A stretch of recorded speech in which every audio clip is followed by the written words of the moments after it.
Hi everyone, welcome back. In this series of videos, what we're going to do is we're going to talk about the qualitative analysis of acidity. That means we're talking about acid strength here. Okay, how do we assess the relative acidity of molecules? That is what we're going to talk about here. So just to set the stage here, I think I want to give two examples of acid-base reactions again quickly. Maybe not acid-base reactions, just maybe looking at two acids. So let's look at two scenarios here. So we have one scenario where we have an acid HA, and this acid, once it donates its proton, okay, it donates its proton, so the electrons go to the A, we will get H plus and A minus with a lone pair on the A, which gives it that negative charge. So this is our acid, and so the A minus here is our conjugate base. Now, acids do not have to be neutral all the time. It is very likely that we have an acid which is an HA plus, okay, and this acid can donate its proton, so the proton is taken away by something else. So essentially what I'm trying to say here is there is a base, a hypothetical base here, which is abstracting that proton from the acid. Okay, so the base abstracts that proton so that we get a BH plus, and we get a BH plus. And in this particular case, A, since it had a positive charge on it already, A is going to have a lone pair on it, but it will not have a negative charge. And this A is now the conjugate base. So this is an acid. So these are two representative examples of acid-base reactions. And what we've already discussed before is that the strength of an acid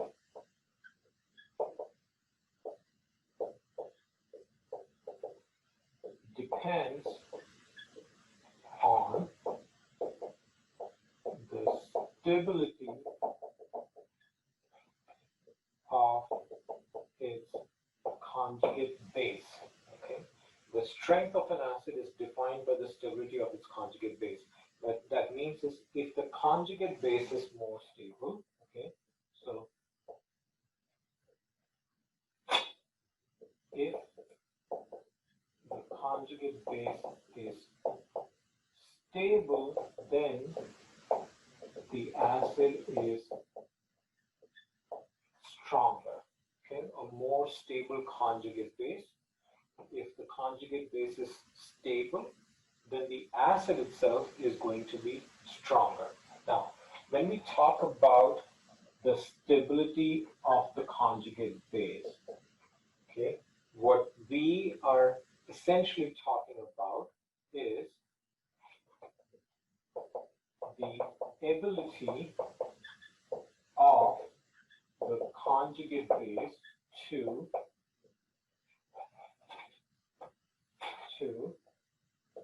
hold or stabilize the negative charge or lone pair. Okay, that means how well can this conjugate base hold on to that lone pair. Now, sometimes that lone pair would give this conjugate base a negative charge. Sometimes the lone pair is just a lone pair. There's no charge on it. So the ability of the conjugate base to hold on to that lone pair of electrons, okay, or to stabilize the negative charge, that is what determines its stability. If it can hold on to it nicely, if it can stabilize it, then we say the conjugate base itself is stable. And if the conjugate base is stable, that means the corresponding acid is stronger. Okay, so if the conjugate base is stable, the corresponding acid is going to be stronger. So in this series of videos, essentially we're going to be looking at some of the factors that determine the stability of conjugate, that determine the stability of a conjugate base. Okay, so factors which determine the stability of a conjugate base. And the first factor here that we're going to look at is element or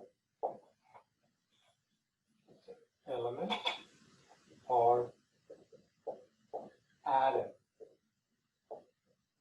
effect. Okay, element or atom effect. This is applicable when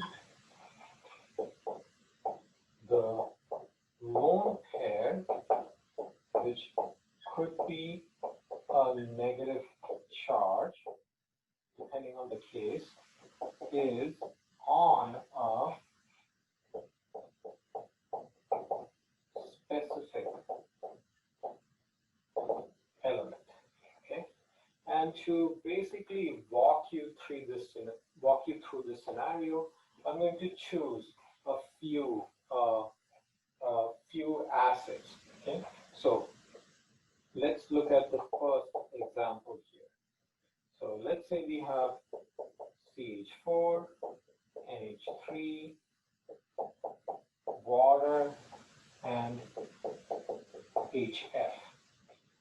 These are some acids that I have written down. Now, you might wonder, okay, some of these, like methane, is that an acid?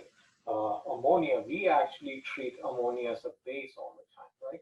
But what you have to realize in organic chemistry, the way we define an acid is anything that can donate a proton. So you could remove a proton from any molecule pretty much, and then whatever remains after that, and then we could call it a proton, and whatever remains after is going to be the conjugate base. Okay.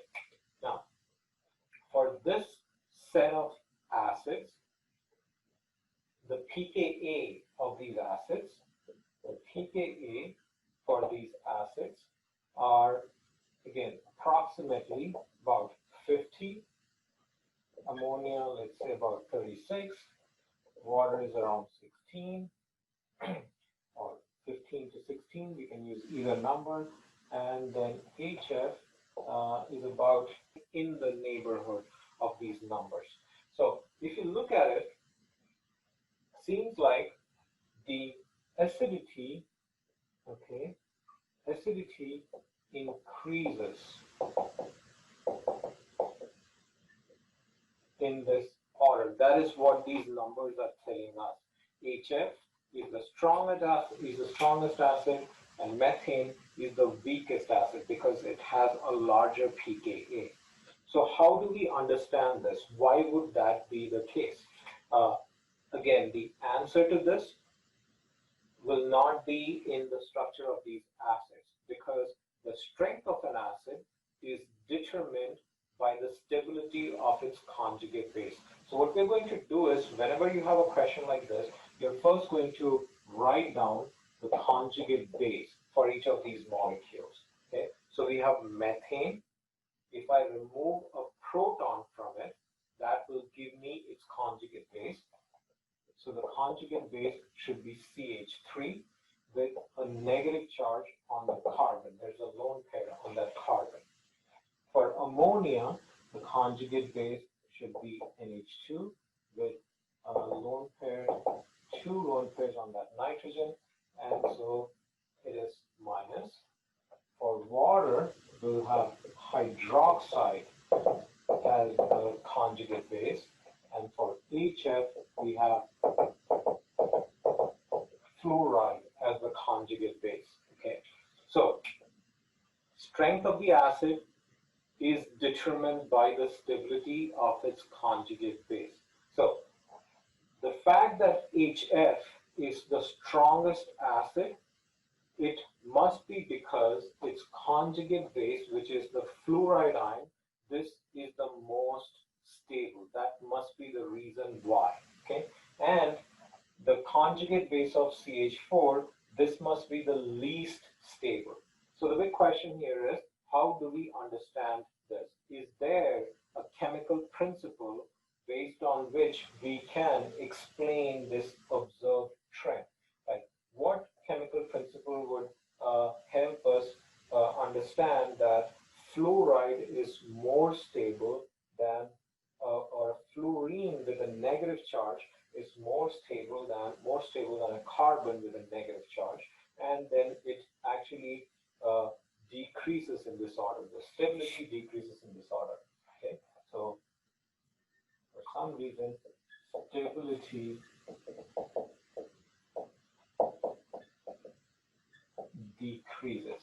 Okay, and if you notice, when we go from carbon with a negative charge to nitrogen with a negative charge to an oxygen with a negative charge and a fluorine with a negative charge. Okay, so we're looking at a case when the lone pair or the negative charge is on a specific element. We have a specific element where the negative charge resides.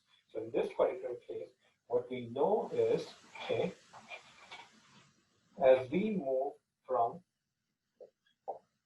left to right in the periodic table, electronegativity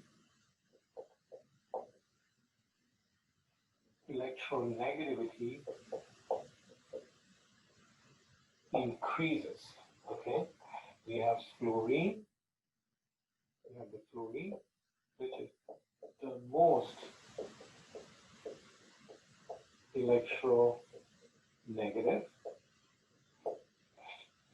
and here we have carbon, which is the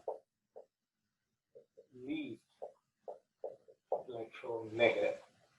And what that means is, since fluorine is the most electronegative element, it should be able to stabilize that negative charge better compared to a carbon, which is the least electronegative in the series. In fact, fluorine would be the best at stabilizing that negative charge. Then it should be oxygen, because that's the next electronegative element. Then we have nitrogen, and then carbon is the least electronegative of all. So essentially what we're saying is, based on electronegativity, we can explain the stability of the conjugate base. So this is most electronegative, and that means this is the most stable conjugate base, because the negative charge is stabilized. This is the least electronegative, and that means this is the least stable conjugate base. Okay, that is the least stabilized. So that is one trend. Now let's look at another set of data here. Okay, again, this is specific to when the negative charge is on an element. And then we will draw the final conclusion in terms of what we are gathering here. Okay, so the next set of elements that we want to look at, or the next set of acids that we're going to look at, are HF, HCl, HBr, and HI. pKa for these acids, like I said, is around 3. HCl is around -7. HBr is around -9, and this is -10. Now, I might be off these numbers, just treat them approximately. Okay, so these are in the ballpark essentially. Okay, but that is what the pKs are roughly. And so based on these pKs, what we can see is that acidity increases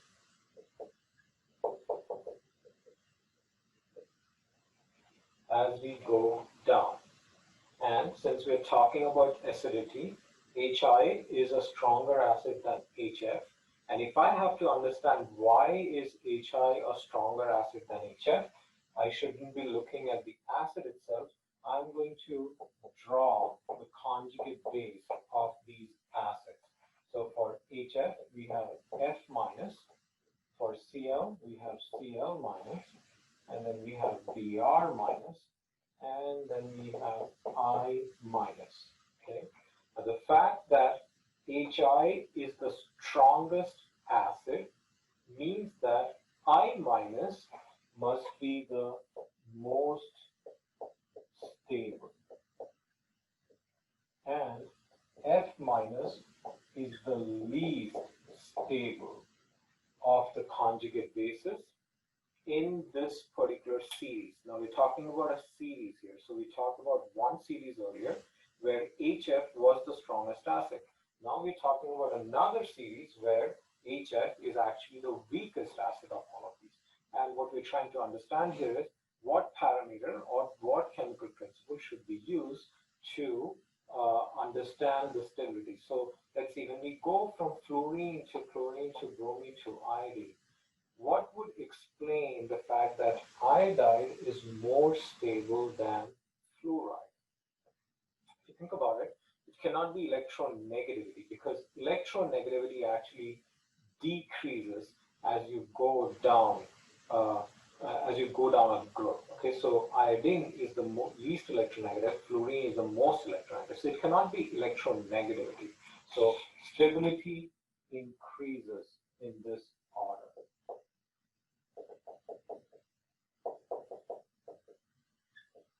Stability increases in that order. Okay. Is there another factor that changes as we go from fluorine to bromine to iodine? So what you should realize is that as we go down this group, okay, we are going down a group, stability increases, and this is down a group because size increases. Okay, iodine is the biggest of all of these, and fluorine is the smallest of all of these. Now, how does that matter? When you have a bigger atom, and notice how all of these atoms, they have the same charge. They have a one negative charge. And so what that means is when you have a bigger atom, we have less charge density, which is actually more stable situation. Okay, and what does that mean? What I'm trying to say here is you have a bigger atom. Okay, so consider this as a soccer ball or something. You have a soccer ball and you have one negative charge on that soccer ball.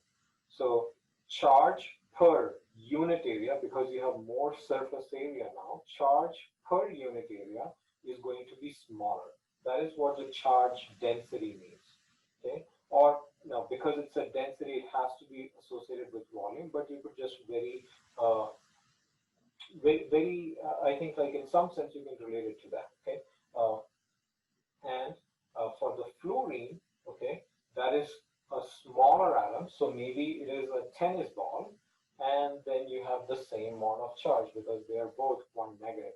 So that means on this tennis ball, there's more charge per unit area. So that would be a higher charge density. So the fluoride would have a higher charge density. Okay, and that is less stable essentially. Okay, and so that explains why the stability would decrease as you go down a group. So as we go down a group, size increases, which decreases the charge density, and the stability increases as a reason. whereas the fluoride, it is small, has a higher charge density, and so it is less stable. So combining these two, okay, the two cases that we looked at, or the two series of acids that we looked at, what we can say is when comparing acids where the conjugate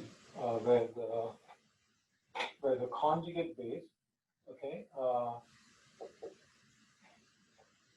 has charge on a series of elements that